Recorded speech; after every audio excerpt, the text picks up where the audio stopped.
I'm Dr. Kemi Oluloyo, Nigerian journalist, and this is my docu-series, The Adeleke Curse. This is Chapter 1. Halloween, a very evil-themed day across the world. Those who celebrate it, North America, Europe. We hear a lot of bad news on Halloween. Takeoff got killed. People in South Korea at a party, 100 and something got killed. And I always relate Halloween to evil, period. But nothing like hearing that Davido lost his son.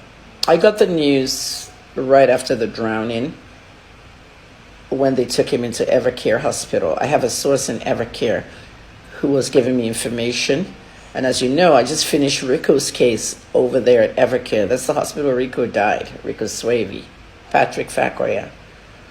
My source was like, oh my God, I'm on duty. And they just brought in Ifeanyi Adeleke, Davido's son. He's not here yet. I hope this will not kill him. I'm like, what are you talking about? I knew this stuff as early as 7 o'clock p.m. And I was like, no, I can't break this story. Because one thing we do in America, the police always tells journalists that we must not announce a death until the family has been notified. That's part of journalism. It's an ethic. So Davido didn't know yet. He was in Ibadan and he was rushing down with Chioma. So I had known already. Eniola Badmus posted the announcement. And I was like, people were abusing her, that she was posting private information, not even knowing whether Davido told her to post it or not. Well, she took the post down and people screenshot the same thing they were complaining about. Nigerians are hypocrisy. I'm not letting anybody bully my work anymore. You either not like my work or you follow it, period. I didn't post it because of the journalism ethic that the family has to know before. And you know that's what got Linda Ikeji in trouble with the DJ Olu part. When she posted that DJ Olu was dead and the father was in Dubai and they hadn't told him. Linda refused to take it down. Even though many of us pleaded with her, I even sent people to her to tell her, but she didn't. Blogging is different from journalism. So when I saw that this boy had died, it was very, very heartbreaking. I got more information that baby Ifeanyi had been in the pool for about 2 hours. Full stomach, he just ate. He was with a chef. And the chef said, I thought he was with the nanny. And the nanny said, I thought he was with you. Full stomach in a pool, it's not done. The person would drown. And this is The Adeleke Curse. It's a docu-series that I'm doing on TikTok because of news and information and what you need to know about history. A lot of people are not happy saying that I should wait. Wait for what? Do you wait if your father is killed out there by a police officer?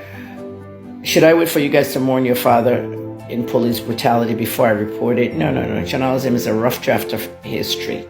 Okay? You don't insert yourself into the story. This is what I teach my students at 2222 Media Institute. I have an online media school that I train journalists and mass comm students and anybody that wants to learn anything in media. At the end of the day, guys, the way it is in media, you give the family privacy to mourn. And that means don't go calling them for interviews or don't go calling them on what happened. The Adelekes have already given the information to the police and the police spokesman has told you that Ifeanyi is dead.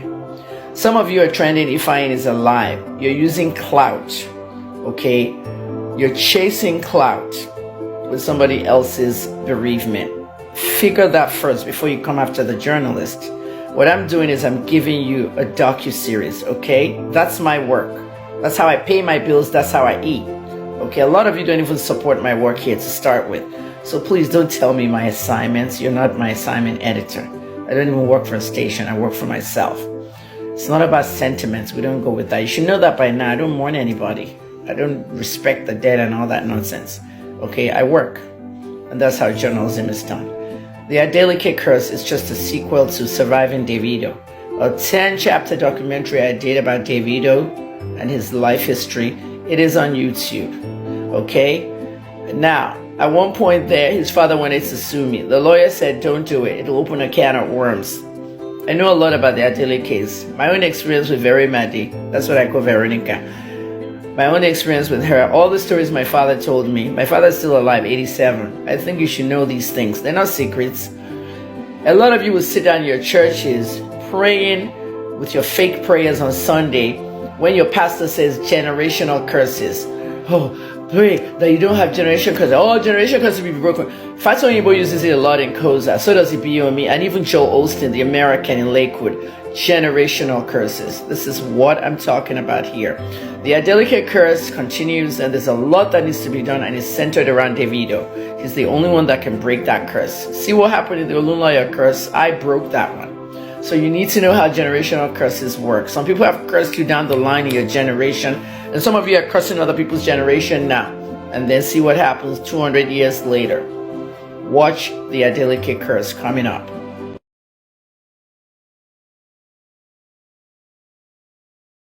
I'm Dr. Kemi Oluloyo. This is chapter 2 of the Adeleke curse, my TikTok docu-series about the death of Ifeanyi Adeleke. By the time that Davido got to the hospital, he was a little bit composed. And the fiancée, Chioma, was basically losing it. I want to try and look into this camera because this story is very disheartening. And I know you guys are going to be crying behind my docu-series there, behind the phone. Davido was speaking to a few friends who were journalists, but he was talking to somebody in Nigeria and others. And a screenshot went out saying that the doctor said he's still sleeping, he's still unconscious, and that in a few hours they should be able to revive him. Davido had no idea about drowning.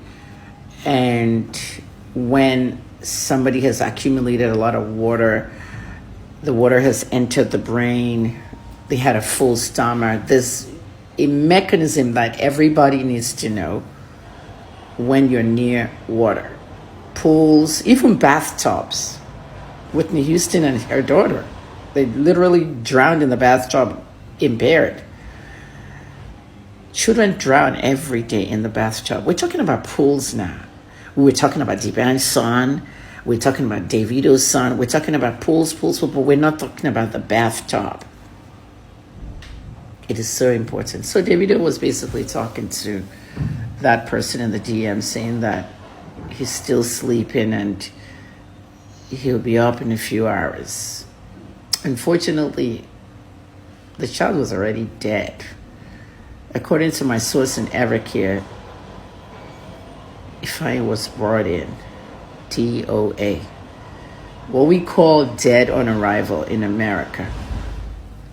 But when you have a DOA, sometimes you might want to console the parents or make them feel a little bit by not telling them right away.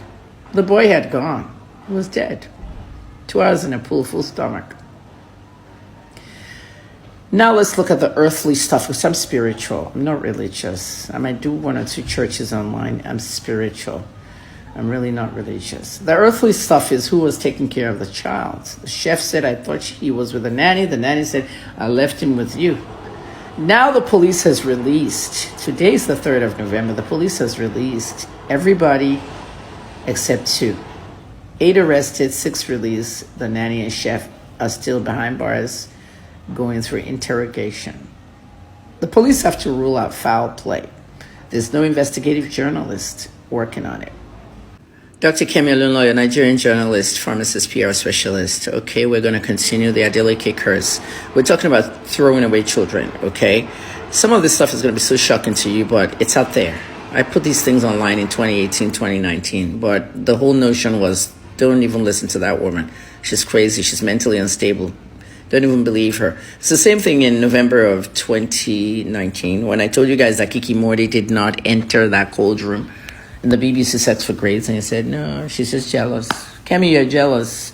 She's a better journalist. Well, 3 years later, you see how they were fighting over it? Okay, and all of them. I tell you these things, you don't pay attention. But it's on my YouTube channel, throwing children away. So there was this woman in London. She's a makeup artist, and she said she had an affair with Davido or whatnot. She got pregnant, and Davido abandoned her. That's not new. Davido has already abandoned Imadi and Sophia. And Dele Momodu pushed the whole, let's get a DNA test. You fathered Imadi. And today Imadi is like the main kid. All right. So are we doing this again now? So this makeup artist, Larissa, she had a very famous celebrity friend. A very big one in Nigeria, music artist. And that music artist came to me and said, hey, Kemi, I want you to put this out because, everybody uses my blog to get this stuff out. Did she pay me? No, she didn't pay me. This is stuff that Instablog will charge you lots of money for. But I put the story out there. It's a credible story. Okay, that there's a baby mama in London expecting a child for Davido. You guys remember now, 2019 when I moved to Lagos at that time. And of course, the same mentality. This woman is unstable. When I put that story out, Just Lover carried it after me. And at the end of the day, I had put the story out. I didn't put pictures out. Just Lover and I put pictures of Larissa pregnant.